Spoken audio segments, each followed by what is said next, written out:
Join KFAN's Max Fuller for a Team USA watch party this Wednesday. Catch Team USA action at Carboni's in Lakeville starting at 7 p.m. Enjoy drink specials and prizes while cheering on the red, white, and blue. We'll see you this Wednesday at Carboni's in Lakeville. Double 13-14 past Common Man program. I'm Common. He's 10 to be. A quick text message courtesy of the Bradshaw and Bryant KFAN text line before we dive into 534 says, Common, I mean this with affection. It was a fantastic segment hearing you and Tenna fight through soccer talk. Mispronunciations of players' names, countries, befuddlement over well-established rules and tactics, a confident lack of curiosity to learn or understand, confusion over the prevailing language used in South America, etc. I would much rather hear you two talk World Cup than someone seeking to do a deep dive on tactics, strategy, roster decisions, etc. Much more entertaining, and I say that sincerely, signed City Streets guy, and I'm glad he noticed. Because that is what was the entire intention of that whole segment. Well, the real intention was to kill a segment.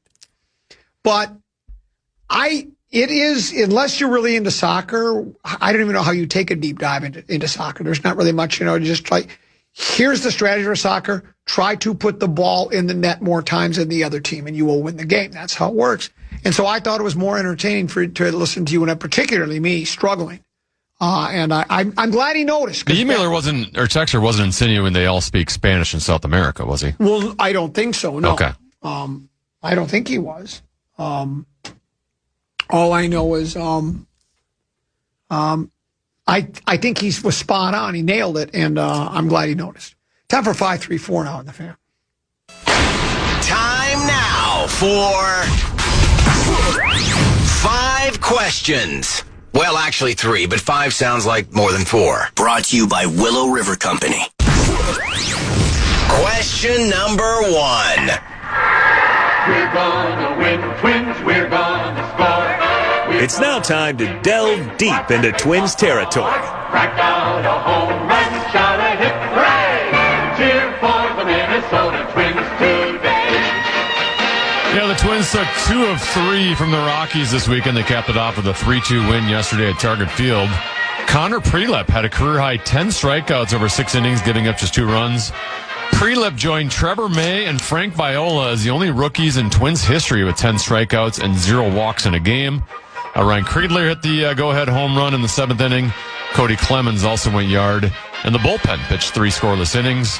Common, what sticks out to you from yesterday's Twins win? I guess they took 2 or 3. The Prelip kid, I love me some pitching. If you pitch and play defense, you give yourself a chance to win the ball game. And as stranger things have happened. The team is kind of, because of a very weak American League in general, specifically the AL Central, they're still kind of hanging around, in contention for a playoff spot, which is cool. It's all right by me.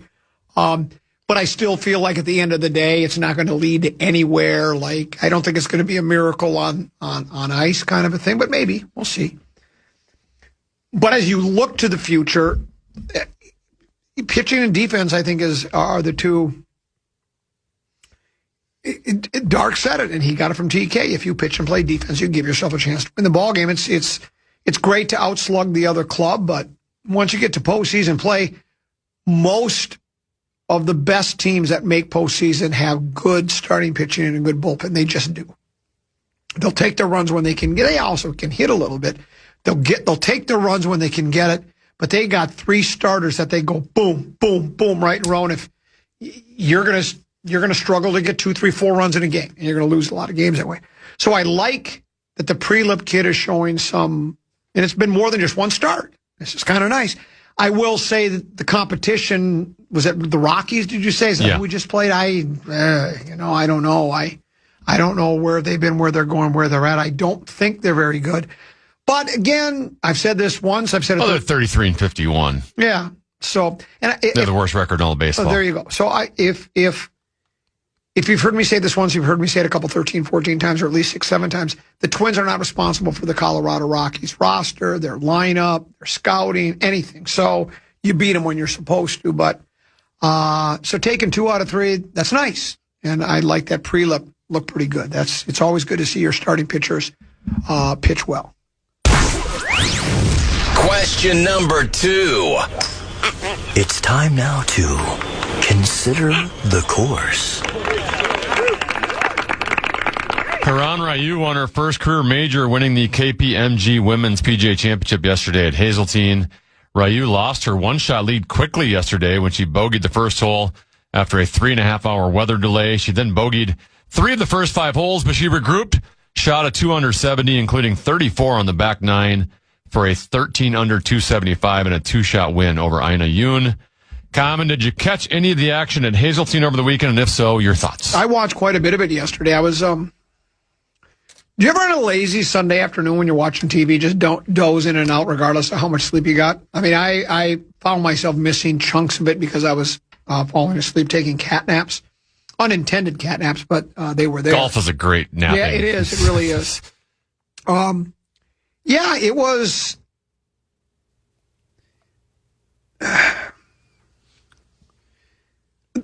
The women are really, really good, and that's a tough golf course. I just thought that a lot of the shot making yesterday just was left a lot to be desired. They're just, I mean, if they hit it to 15, 20 feet, that was a good shot. And I was hoping to see a little bit more throwing darts. But Hazeltine's tough, especially when the wind was blowing early. The wind died down late in the day, but early in the day, and then the course had it was soaked, so it was wet too. But it was fun to watch, and it was, you know, who won again? Her name? Ryu. It never seemed she was in imminent danger of losing the lead, but there were a couple of the players that hung around, including the gal from Canada, Brooke Henderson. And then their playing partner, Yoon. She was the one that had a 5-shot lead going into the weekend. She admitted, I just liked her honesty. She said she was shaking going into that. She's never won on tour, I don't believe, and certainly has never won a major. She's 23 years old. And she played pretty well early. I think she started out birdie, because I'm assuming that at that point she was feeling a bit more comfortable because, well, I don't have the lead. I'm in the final group, but I don't have the lead anymore. And she played pretty well, so it was fun. I don't know if you're like me, tend to be. I like watching professional golf on TV on golf courses I play that I know really. I think that's why people like the Masters so much. Because even if you've never played there, if you've watched the Masters over the year, you know every hole. You look at it, you go, oh, that's 7, that's 16, that's 12. You know every hole on the golf course. And the same thing with Hazeltine. I played there enough that I know the golf course, and it's fun to watch them play. They played it quite a bit better than you and I would. Slightly. I did, slightly, but yeah, so it was fun. So it was a good tournament. You know, it's nice. Hazeltine likes that. If it wasn't for Hazeltine's quality of golf course, and the members' mission statement, we want to host major championships, national and world ones. If not for that, we wouldn't have had Ryder Cup here. We wouldn't have had a Ryder Cup coming back. There would have been no U.S. Opens for the men's or the women. None of those. Those events would not be here. So the membership gives up their, like for Ryder Cup, they give their course up basically for the entire year. I mean, not quite, but you and I have talked about this. For weeks leading up to Ryder Cup, they could play the course, I think it was with a month ago, maybe it was just 2 weeks. They couldn't play the course at all. But leading up to it, like I think 4, 6, 8 weeks, the members could play the course, but they had to bring a little piece of AstroTurf with them.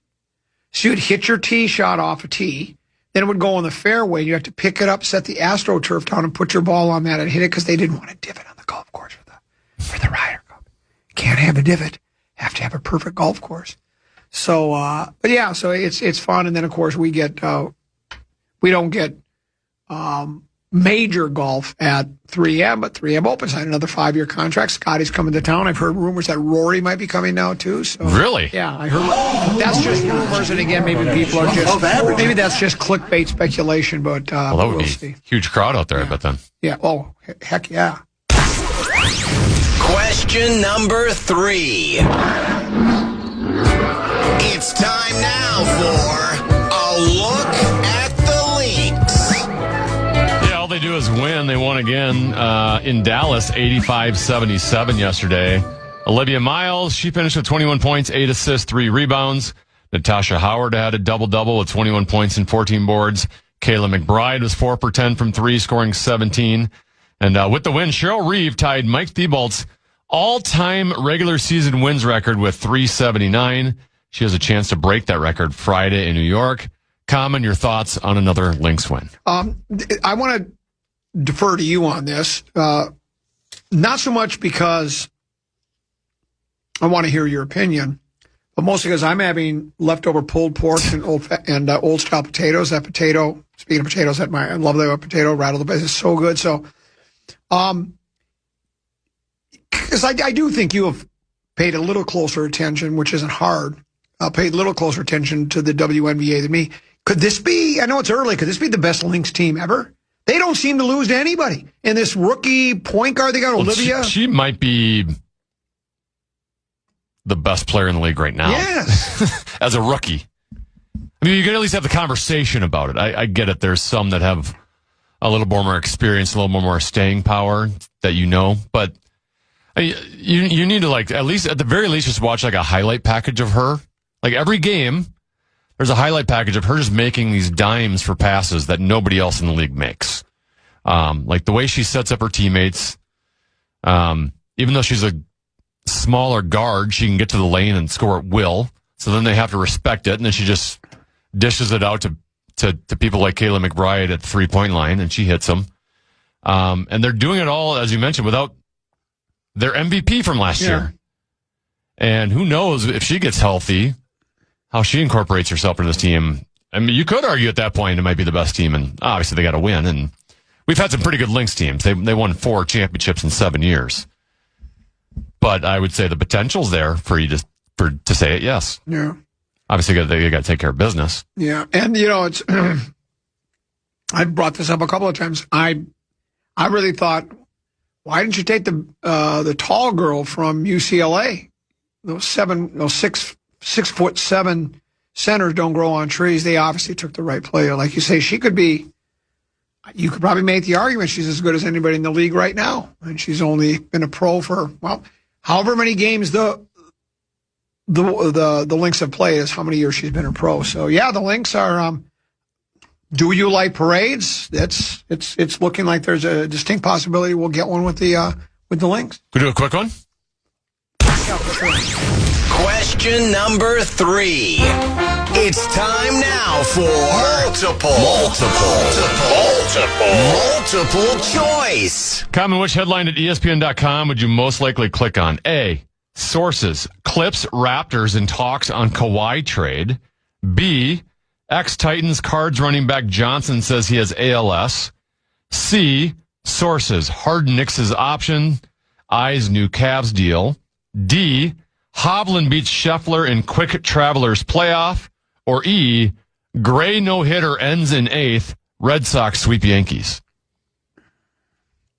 I think the ALS one, though I've not clicked on it, I saved every one of those stories you mentioned. I sent to myself so we could discuss them today. And I've not kept, let's get into that on the other side of the break. Okay. I also, the Sonny Gray, we didn't need him. Talked about him last week. He was brilliant his start before then. And now he throws a no through 8. Our friends at Willow River Company have brought us 534 for all of your outdoor needs. They are, I've told you this, they take care of your trees, they'll mow your lawn, they'll fertilize your lawn, they'll take care of your garden beds. They have a planter subscription where twice now, all of a sudden a Willow River Company truck shows up. Some kid comes out, he has 2 big planters. One of them goes on the steps, the other one goes between the 2 garage doors. It looks just great. So they do it all for you. They are your outdoor living experts, and they are a family-owned operation, and they treat you like family. Come on, join the family. WillowRiverCompany.com. That's WillowRiverCompany.com.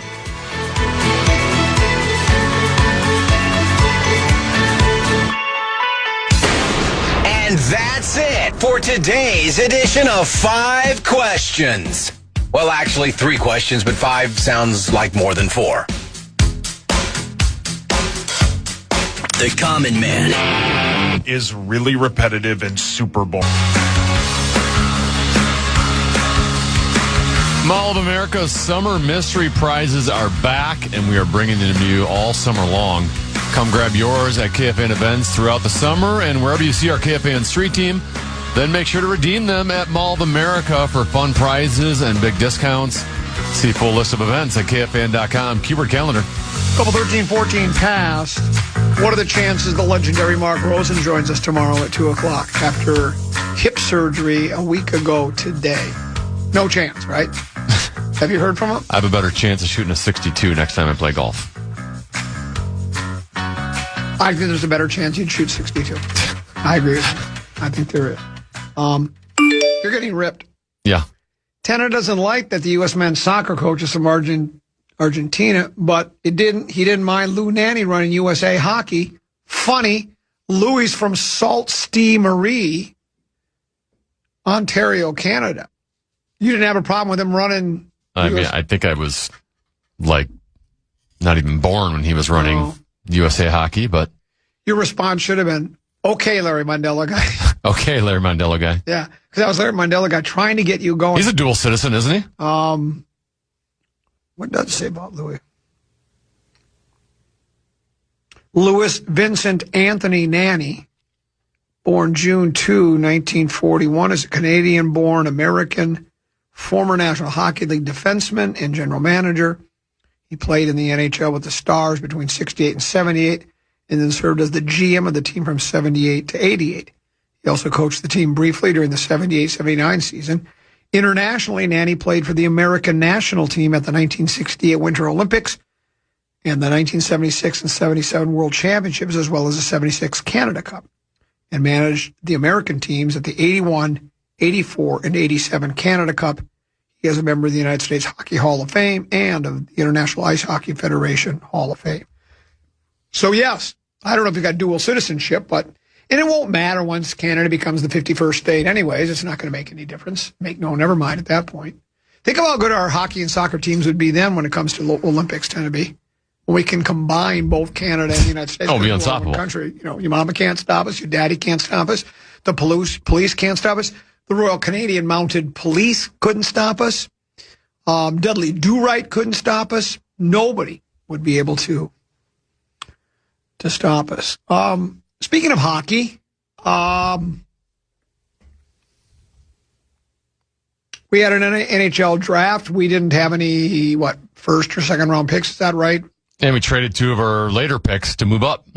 Okay. So we drafted 3 players. And one of them was a center. Is that correct? Yeah, 2 of them are forwards. We like size this year. Yeah. Both the forwards are 6'4". Wow. And our goalie is that they drafted in the 5th round, 6'7", 6'8". He's around 6'7". Okay.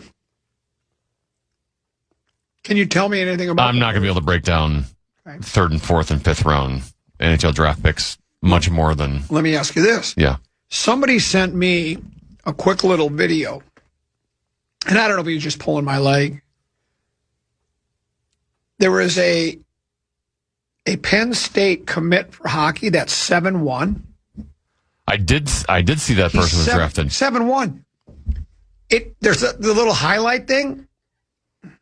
I don't know if they had slowed it down or if he just skates that slow because he's so big and his legs are long, but he was just kind of loping. He looked almost giraffe-like because he's so big.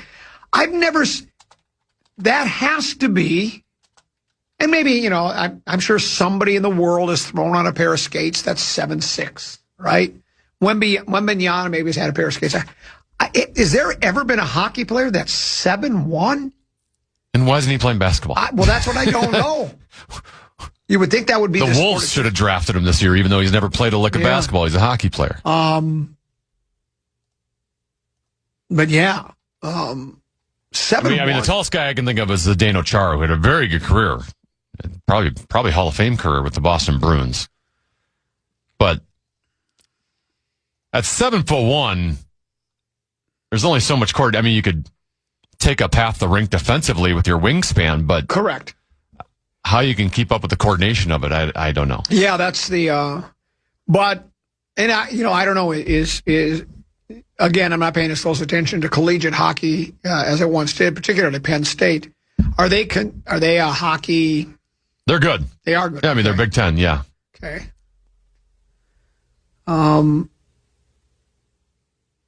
This guy says, have you seen the Dutch Giant? Is that who he's talking about? The Dutch Giant? Did this text message come in right when we started talking about it? Is that where this kid's from?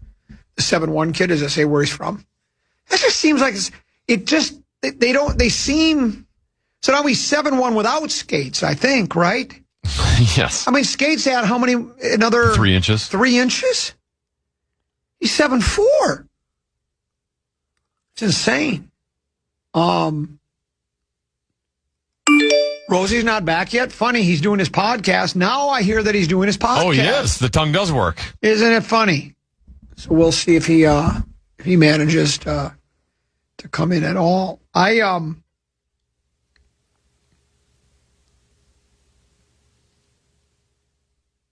Yeah, it's hard to break down. Really, if you're being honest with yourself, anything after the first round in most professional sports, even the NFL. I know second rounders, there are enough players being drafted. There's 32 teams. You have 7 rounds. You can go 50, 60 deep in a herd of players. But after that, it's pretty difficult. Well, it's not a high hit rate. Yeah, it's not. In the NHL, especially here with the Wild. I mean, there was The Athletic just did a story recently before the draft about, during Guerin's run here, and Judd Brackett, who was the one in charge of the draft, and he just left for the Toronto Maple Leafs, that they've done a pretty good job hitting on first rounders, especially where they've been located in the draft, right? It's not like they've had top 5 picks during this run, but after the first round, they haven't had a lot of hits anywhere else. You start talking 3rd, 4th, 5th rounders, you're just hoping they play in the NHL. I get it. You're going to have your outlier Kirill Kaprizov every once in a while, and that was a major hit. Obviously, grand slam.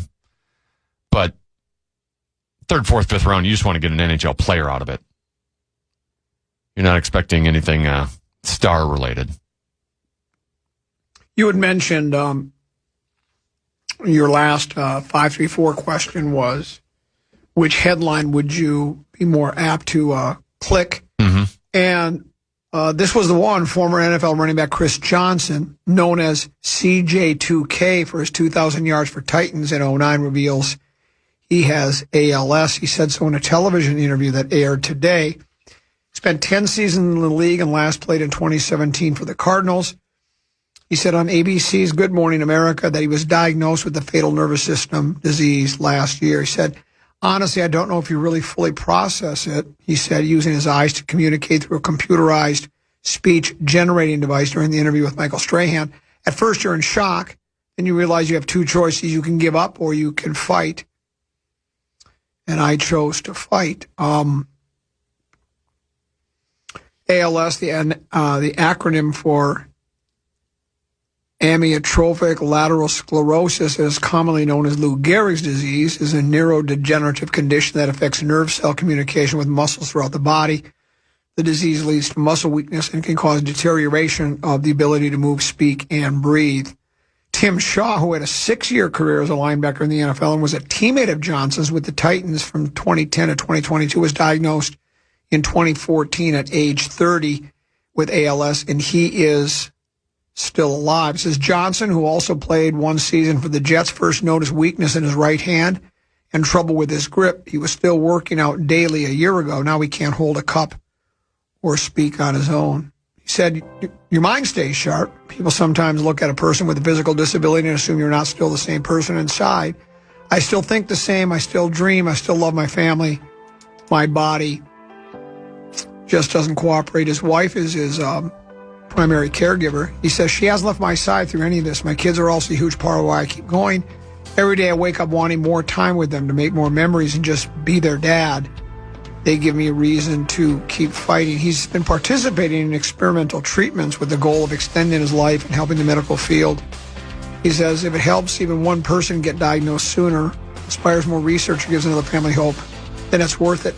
And what, I don't know, you have, well, we'll talk more about it on the other side of the break. Let's take a break. Then we'll come back. And another text message directed at you. Questioning some of the decision-making you've made here on the Grum. Him and me both. And I'll get to that on the other side of the break on the Comment Man program by the Fan. Promote your company on the program. Marketing at KFAN.com to learn more about the power of audio. Marketing. Want to chime in on what's happening with your favorite KFAN program? Make your voice heard on the Bradshaw and Bryan text line. Let us know what you have to say by texting your message to 64686. That's 64686. Standard message and data rates apply.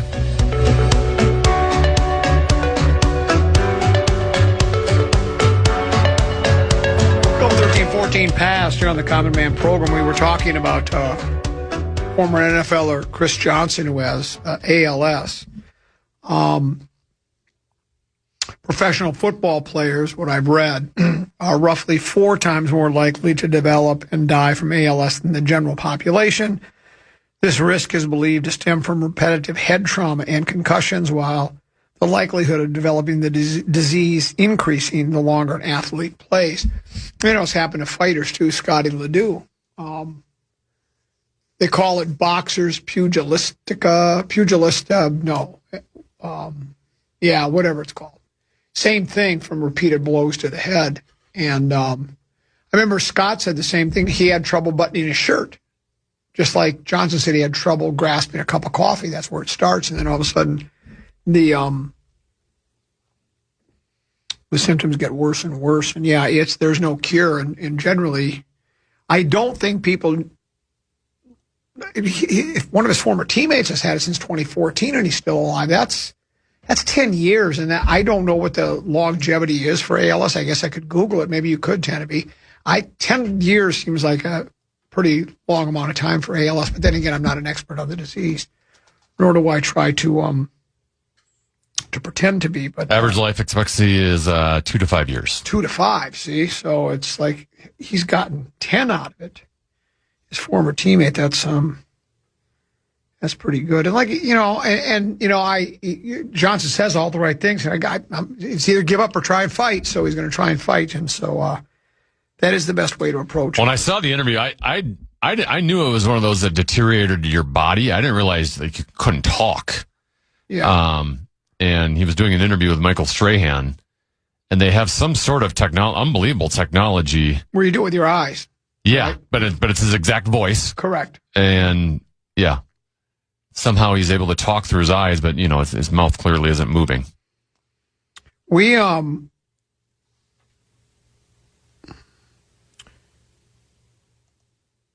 saw Lazy Radio, List Radio, CBS Sports. Headline of this story says, biggest off-season question for every team in the NBA West. And one of the things that I saw that, in this story, they're talking about the Lakers putting together some kind of a blockbuster deal in an effort to pair James up, LeBron, keep him in Los Angeles. They're not going to trade him, but they want to bring some better players to him. And did I see a story, and I thought I saved it, I can't find it now. Did Draymond Green basically turned down a contract extension? He had an opt-in. Yeah. He turned down his option. Yeah. So, because he wants out. Where did I have that? Is that one of those where the Warriors are like, if you opt in, we're going to trade you? So you might as well opt out and choose where you want to go as opposed to we telling you where you're going to go? That's a possibility. I didn't think of that. I saved the Draymond story. What did I do with it? What is wrong with me? I'll just go with Draymond. It'll pop up.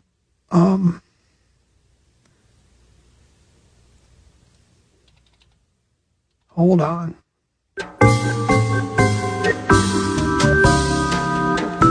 Yeah, here it is. It says,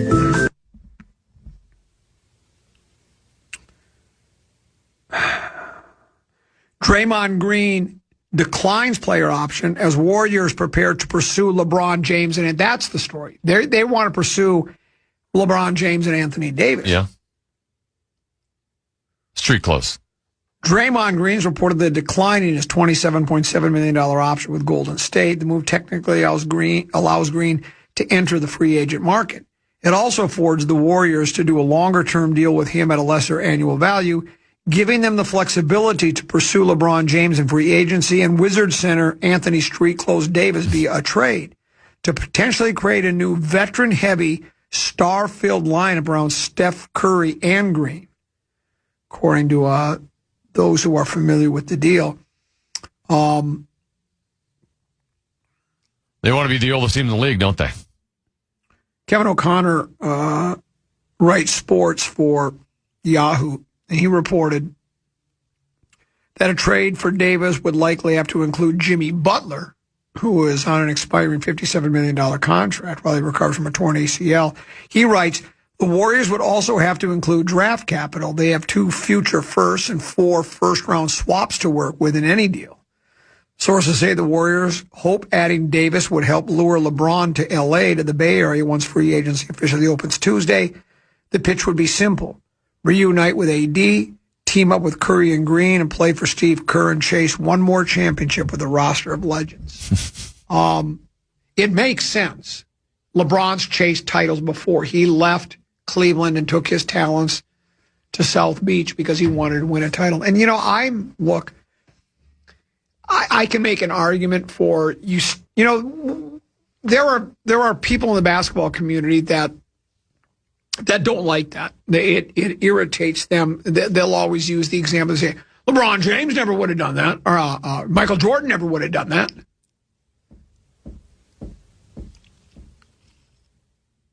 Magic Johnson never would have done that. Kobe Bryant would have done that. You want to beat those other guys. You don't get Kobe and Magic and all their best players going, hey, why don't we all just team up like an all-star team?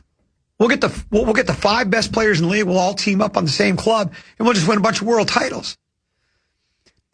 And maybe those guys would not have. It just potential spam.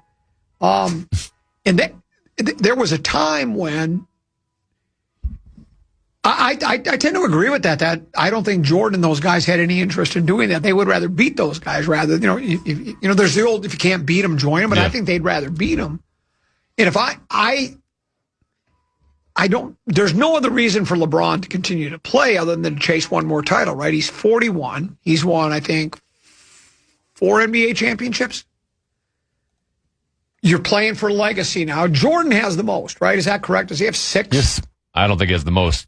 Out of your big stars, he has the most, but there's others that have won more. Yes, right, like Chamberlain and maybe Is that Russell. Robert Horry? Yeah, maybe. Oh, yeah, that's right. Robert Horry has won a couple 13, 14. But yeah, LeBron's won 4. I got to admit, it'd be interesting. LeBron, Draymond, Steph. Well, it sounds like it wouldn't be Draymond.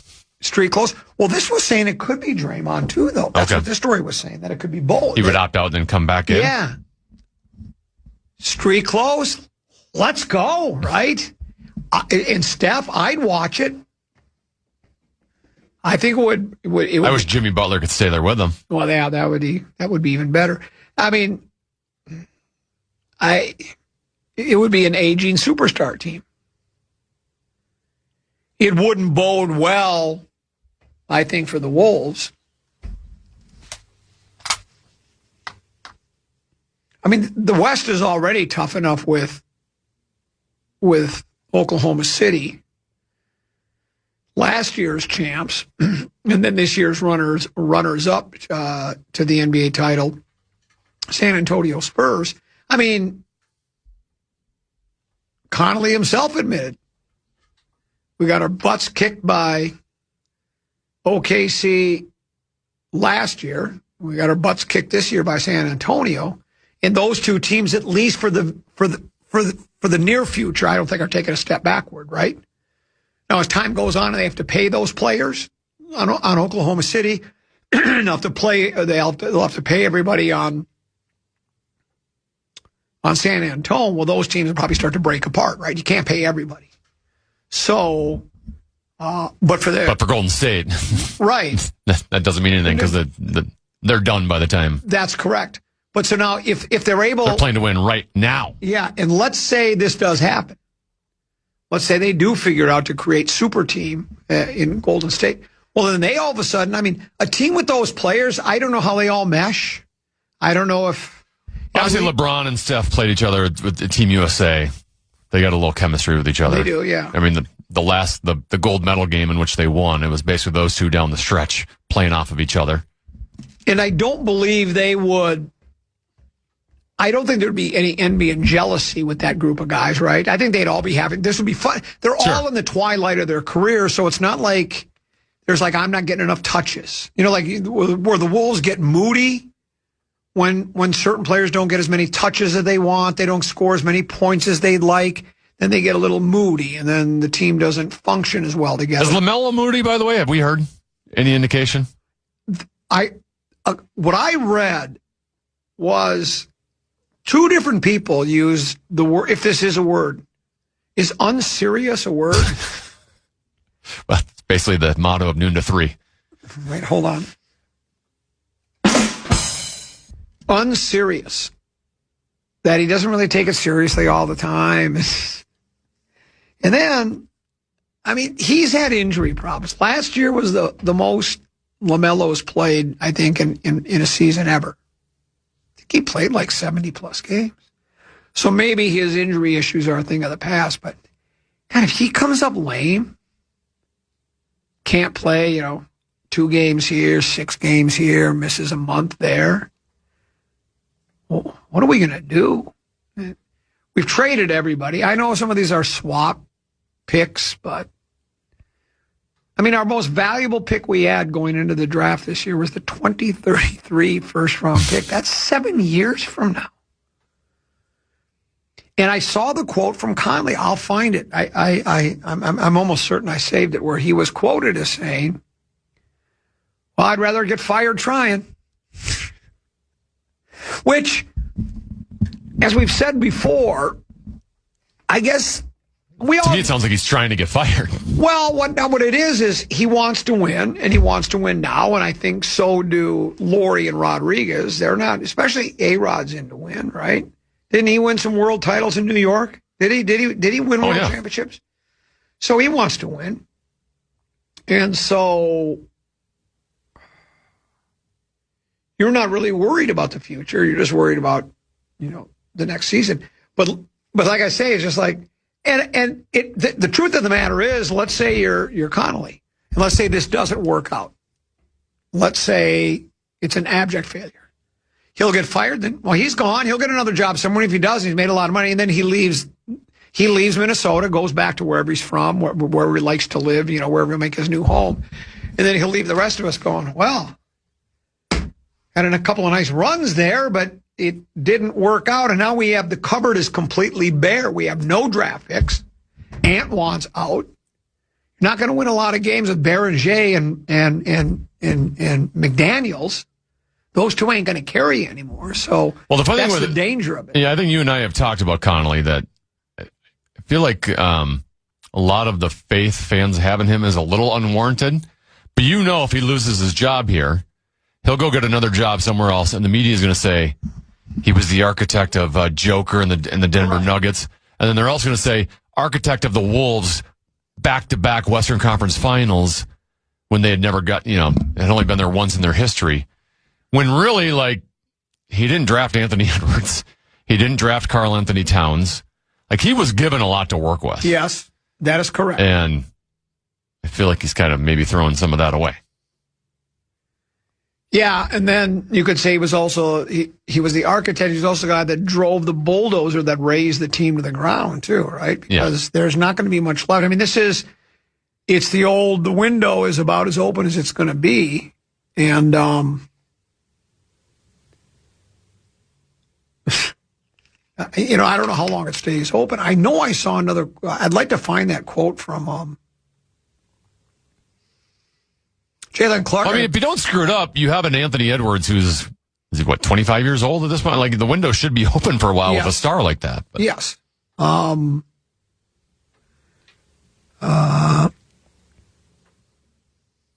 find the quote because the Connolly quote is priceless. It's a pretty good one. Basically saying, and he's right. I'd rather, if I'm going to get fired, I'd rather get fired trying than just standing pat and not being. If you go up to the plate, you swing the bat. Yeah, exactly. Here's a text that says, Common, an old Warriors super team, that would be great in the playoffs, but how big would the roster have to be to manage the amount of load management for that old of a roster? Could they survive the regular season? Well, that's a good question. In the NBA, you just need to get top 10. Well, that's it. That's it. You just need to be, you can. Obviously, you prefer top 6, but. The Wolves have proven you can be a 6 seed and still advance in the playoffs. So that's what you would do. But when they first started putting those, when LeBron went, and who did he pair up with again? Bosh in Miami, yeah, Bosh and Dwayne Wade. And they won a title. I was kind of like, and Ray Allen was on. Yeah, one or both those teams too. I was like, well, it's easy then when you just put your own, that's free agency for you. That's, trades, but particularly free agency when you can leave and go where you want, which I'm not against. And then we've seen it happen in other places as well, where it was now in Phoenix it didn't pan out though, but wasn't it Durantula and Harden and who else? Is it Chris Paul? Is it Chris Paul? So they put 3 guys together there. Now that one didn't get him a world championship, but it makes for fun watching, I guess. This one says, LaMelo Ball had one of the highest offensive ratings out of anybody in the league last year, outside of anybody on the Denver Nuggets. Another thing to look at is Charlotte's record with him on the court and him off. Also, the shooting percentages around him when he's on the courts. When he is off the court. I understand all that. I get the sabermetrics and analytics of it. Why are they trading him then? Yeah, well, that's it. Why? There's something. Yeah, they've given up on a little bit. They've given up on him. The health is certainly an issue. And I saw another story that said that Edwards he holds LaMelo in high regard. He's complimented his game before, so it's not as though he's back there scratching. At least he's apparently said that publicly. He's not scratching his head going, why did we get this guy? That doesn't make any sense. So I think he's all for it. And why wouldn't he be? I mean, he's been waiting for something to happen here. I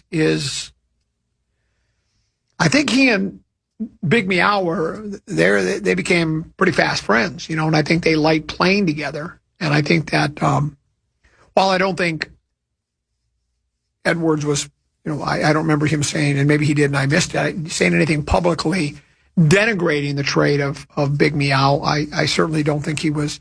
I think he missed having, and you can even tell by the way Bodega Cat after the game when they were talking to him. I don't know if it was immediately after the game or the next day interview when he did a shout out. He shouted out to Ant and all the other players that have helped him over the years. So he and Ant were apparently pretty tight. Here's one that says, Parisi and Suter super team. Well, I don't know if I'd call it a super team. I mean, I don't put that on the same level as putting LeBron and Curry together. Well, I mean, or would you? I mean, clearly, Suter and Parisi did not have the career Steph Curry and LeBron had. But where those two are now in their career, right, where they're not in their prime anymore, they're not elite. In terms of production, they might not be as far off as where Suter and Parisi was at that time. Yeah, that could be. Let's take our final break. Come back another hour to go. I got a couple of other items. I'm going to bounce off of 10 and B. Call it the Common Man Program, Big Ticket JG. They're coming your way 3 o'clock.